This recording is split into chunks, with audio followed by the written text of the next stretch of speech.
हिंदी में बात करता हूँ मला कळतं.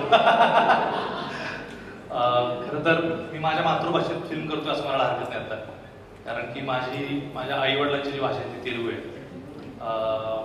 कारण की मी ज्या जातीचा आहे ती भाषा तेलुगू बोलतात ती लोक, म्हणजे माझे आईवडील. पण लहानपणी एक कॉम्प्लेक्स होता की मी जी भाषा बोलतोय ती काहीतरी नाही का तुच्छ आहे आणि ही लोक तुच्छ आहेत, त्यांचे आचार विचार आणि रहनसहन आणि भाषा ही तुच्छ आहे, म्हणून लागून ती भाषा बोललो नाही.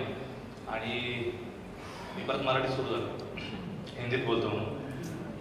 पण त्यावेळेस वाटायचं की सगळं ऐकायचं समजायचं पण बोललो नाही. माझे आई वडील खूप छान बोलायचे, छान बोलतो, म्हणजे आत्ताही माझी आई आणि बाकीचे लोक बोलतात, माझा भाऊही छान बोलतो.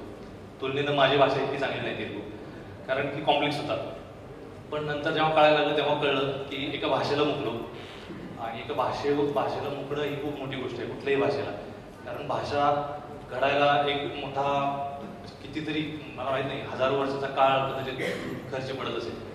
आणि तेलुगूचा एक वेळ खूप कॉम्प्लेक्स वाटत होता, आज अभिमान वाटतोय की मी तेलुगू फिल्म करणार आहे. तेलुगू मला खूप छान समजतं, अगदी तुटकं फुटकं बोलताही येतं.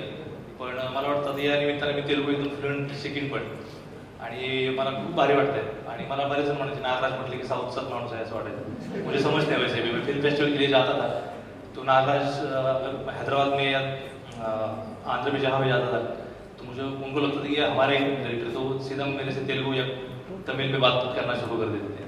लेकिन अभी इस वक्त मैं सीख भी जाऊँगा, फिल्म तो बना लेंगे लेकिन भाषा भी सीख जाऊँगा. बहुत खुशी हो रही है और अच्छा लग रहा है कि तेलुगु में बहुत लोग मुझे महेंद्र के बाद भी बोल रहे थे, लेकिन सैराट हम लेके करने वाले हैं. तो बहुत खुशी है कि ये जी है.